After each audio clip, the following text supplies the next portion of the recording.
Good morning, Belen. I'm Simon Besesser. And I'm Nicholas Casariego, and welcome to this edition of Wbln for November 30th, 2018. 1776 is finally here. The musical about our nation's creation begins showing tomorrow night in the Roca Theater.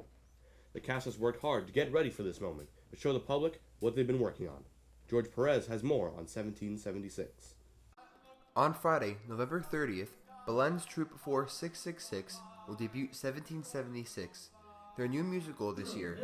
The play takes place in, you guessed it, 1776, and tells the story of the Declaration of Independence. 1776, it's a musical about, it's the actual story of how the nation, nearly failed to come into being. It's all the trials and tribulations of the signing of the Declaration of Independence. It's actually interesting because we actually have 23 or 24 guys on stage at the same time, which is a rarity because we usually don't have that many guys, or we don't have that many guys in a musical period to actually have 23 or 24 guys in an actual piece on stage at the same time. The play stars Andres Larrea as John Adams, Beltran Ulloa as Benjamin Franklin, and Christian Perez as Thomas Jefferson. It is a musical as well. We have a bunch of songs, there's a bunch of solos, and they're all amazing.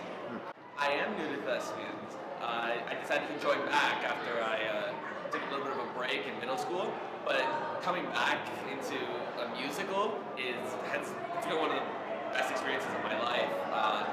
It's really been an eye-opening and meeting new people, making new friends. It's truly been an experience, and I highly recommend it for anyone else who's interested. The troupe has been working on it for a long time, so go out and support your fellow Wolverines. For WBLN, this has been George Perez. The school counseling department will be hosting a stress-busting event before the upcoming midterm exams. There will be a ping pong tournament during all the lunch periods on Tuesday, December 11th in the Central Patio. The school counseling department is planning a ping pong tournament for right before midterm exams. We did it last year at the end of the year before final exams, and it was a lot of fun, and it's a good way to have a nice stress relief and a nice fun activity to keep all the kids happy and excited and a little bit more relaxed before they have to start studying for midterms. And it builds a nice community feeling, and it gets everyone kind of working together and having a good time. If you're interested in playing, please email your name, grade, and lunch period to Ms. Gutierrez by Friday, December 7th to be entered into a bracket. Giancarlo Benitez joins us to give us the latest on a really special gift. Thank you, Casa. Hundreds of students in Elkhart, Indiana received a really special gift this week. Someone anonymously paid off their lunch debts. It's an important part of the day for many elementary students. Lunchtime. In most cases, lunch is usually paid for in advance by parents. Youngsters may also bring lunch money to school. We certainly strive to give our students the best educational environments possible, and that includes making sure they're well fed and they ultimately have the food needed to give them the nourishment to keep their minds off of their stomachs and their minds on schoolwork. But sometimes, for different reasons, lunch is not paid for. The first time it happens, the school system pays for the lunch, leaving the students with a negative balance on their lunch account. Recently, school officials discovered the lunch accounts for 650 elementary students were in arrears by more than $1,700. An anonymous donor recently paid for all those lunches.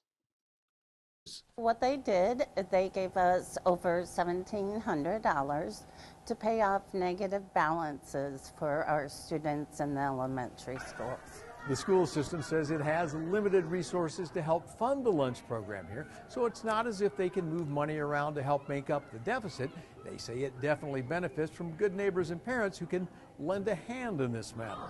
Every family goes through struggles, has different struggles in life, and it's great to know that we have a community that will support each other when needed. And you have families that are very busy, and sometimes, you forget to send money with your child that morning. The $1,700 gift paid off all unpaid lunches as of November 5th. I'm Giancarlo Benitez from WBLN News. Giancarlo. We now move to Joy Pereira, who's standing by to tell us the latest on the Mexican standoff. The Juarez Sports Complex in Tijuana, Mexico is an athletic facility that is now packed with people, but there aren't there to watch the game. It was transformed into a temporary shelter for thousands of Central American migrants, waiting to present themselves for asylum at the U.S. border. But Mexican officials say more than 5,800 people are now living there, and human rights groups say a humanitarian crisis is growing there. crammed together under a sea of tents not far from growing piles of trash and rows of portable toilets. Some use outdoor showers, others clean themselves using bottles of water. Among the camp are hundreds of small children. The playground provides some relief from the squalor. But the harsh reality is undeniable. A state official says it's costing about $27,000 a day to feed the caravan. Not far from meal distribution, we watch as workers rush a man out of the shelter and into a medical unit. Carlos Betanzos says it happens several times a day. He's a volunteer in one of 3 medical teams providing services. On average, he says, they're treating 150 people daily. But resources here are already strained and frustration mounts as migrants grow impatient waiting for asylum, many telling us they can't go back home. As he shows how the gang violence in Honduras has left him scarred, Cesar Nunez explains. He's saying the tear gas at the border won't stop them because they're fleeing things that are much worse than that. But for these migrants, the border at Tijuana, however inadequate and tantalizingly close to their destination, will have to do, as they await that much-desired path into the United States of America. For Wbln, I'm Joey Pereira. Morning, Belen. Here's your scoop for today. Belen Jesuit Preparatory School, the Nation Center for the Arts, Belen Humanities Department, and the Belen Jesuit Bands proudly present the 2018 Christmas Concert Series, directed by Marlene Udbai. The opening concert will be held on Tuesday, December 11th at 7:30 p.m. in the Roca Theater. This performance will feature Band 6 and 7, the string ensemble, the drumline, the jazz band, and soloists. The closing concert will be held on Wednesday, December 12th at 7:30 p.m. in the Roca Theater. Now here's who's meeting after school today. The chess club will be meeting at 3 o'clock p.m. in room F203, and the Model UN High School will be meeting at 3:15 in E202. Now stay with us as we bring you weather and sports after these messages.